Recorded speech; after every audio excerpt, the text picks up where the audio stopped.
So now the trick's going to be, you're going to have this 8.5 by 11 big piece of artwork, and when you open your scanner, it's basically letter size 8.5 by 11. So it's not going to fit.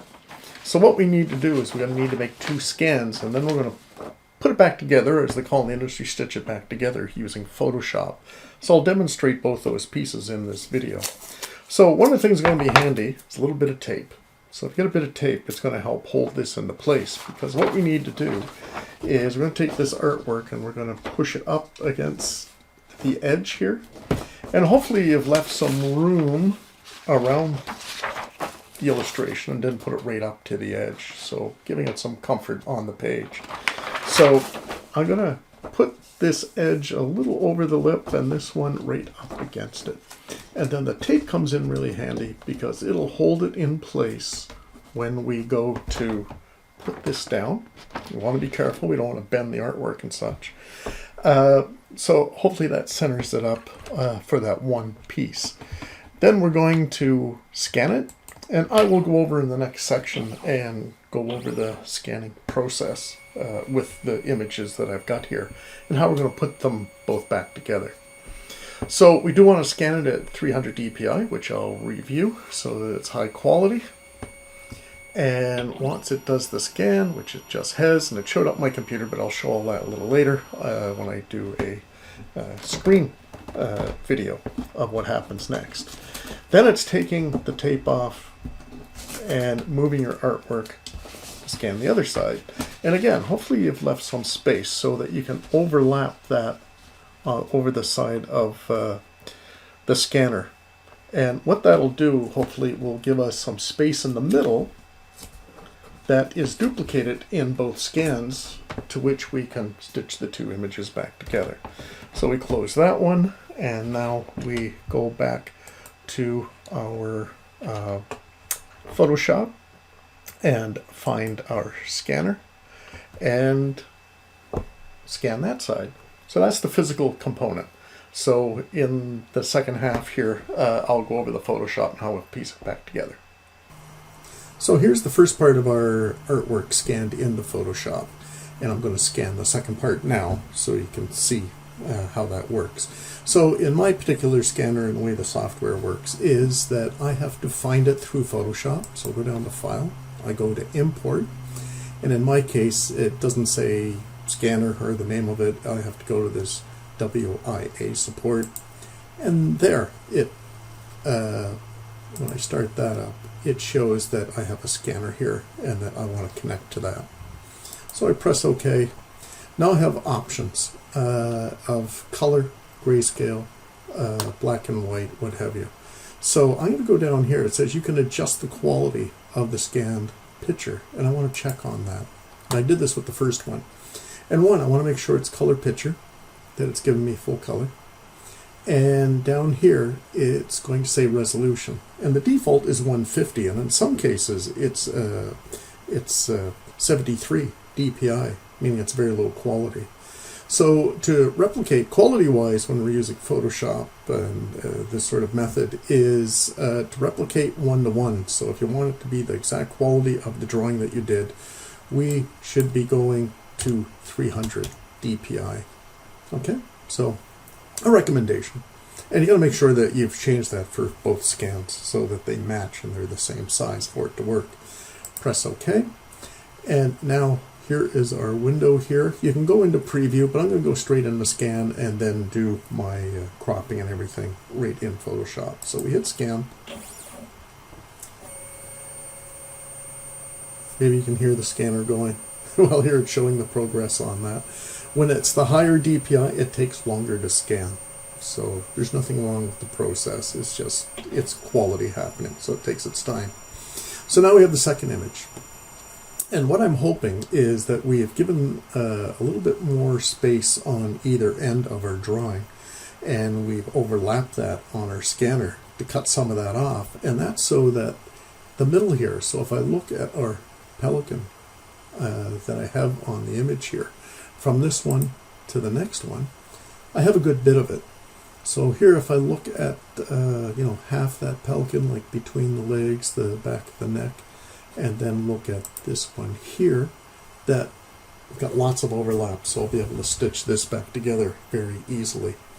So what I need to do is I'm going to take this scan that we just did, and I am going to expand that from this 8.5 by 11, this letter size, into the full 11 by 17.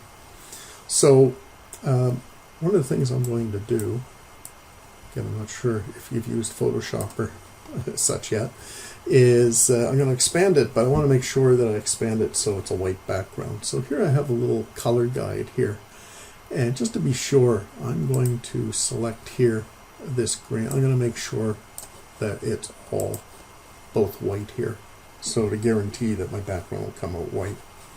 So now I'm going to go into image and go down to canvas size, because I want to increase the canvas or the image that I'm going to work with.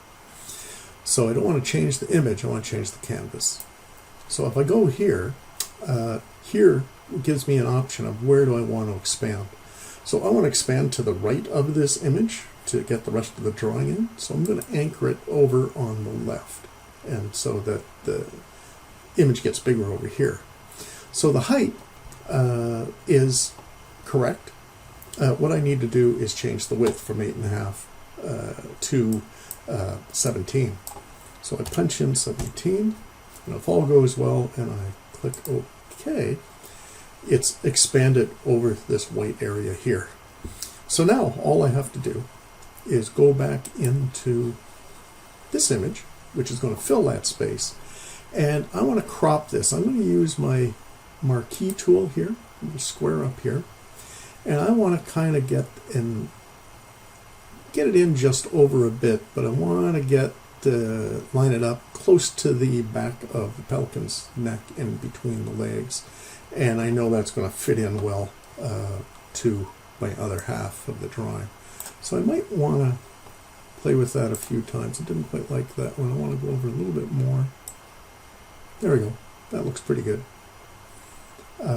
So I've marqueed all this that I need to stitch back together onto the other half. And I know where I've marqueed down here, I have that on the other side, so it'll match up nice. So what I need to do from here is copy. I want to do a copy, and then when I go over to the other side here, I want to paste. And here it is. Again, I want to now go over and select my move tool, and this is on another layer now.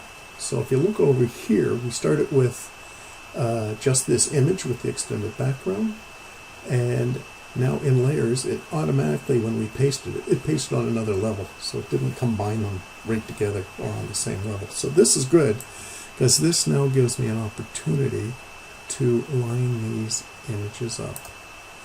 So kind of automatically it wants to find lines and connect it, but we can zoom in and just be sure.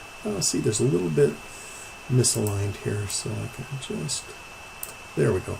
That's perfect. It looks pretty good. Oh, maybe a little off, you know. So we might have to play with it a little bit. There, that looks good. So I can check right down to make sure everything's lined up well, which it seems to work pretty good. Okay, so with that, and let me just get this back in the middle, I am going to make this fit the screen. So there we go. Now what you'll find once you stitch together, you got some excess space here. So what we can do is we can go into the crop tool. Once you select it, it'll give you some handles, so I can bring that right in. I can bring this in a bit, and I can now see I scan more off the page here, so I can bring this up to contain it. So now we've got all one image. So when I press this selection or the move tool, it will ask you, do you want to crop? Say yes, and we have it there. So you may find that this image might be a little gray in the background, or the lines aren't as punchy as you were hoping. We can fix that. If we go under image, we can go to adjustments, go to levels, and then here's a little pictogram. Again, it's color. It scans in RGB. So I can bring this over to, oh, you know what, it's just the 1/2 is getting lighter. What I want to do, once I've got this together, I forgot a step. Let me go back. I'm going to cancel this. What I want to do, I'm going to go back to our levels here, is these are both separate. What I want to do is combine this into one, bring these layers down so it's one image. Now that I got them lined up and I'm happy with it, I'm going to go over, up in the very upper right, there's a kind of stack of lines here. If I go on that and go down, it says merge down or merge visible. Either one's going to work, and you'll see it brings it down under one image. So now when I go over to image and adjustments and do levels, oops, wrong one. Let me get over that.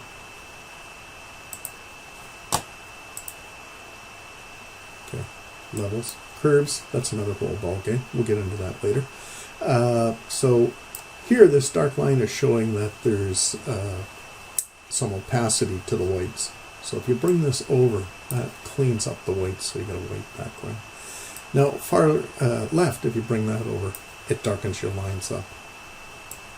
So now we got a nice clean image, and it's taken out any of the grayness or whatever, so we get a nice contrasty black and white. This one in the middle just kind of fine tunes. You know, the background or the line's a little thinner, and then it really fills in. So somewhere in the middle, and you can eyeball what's best there, and then press OK.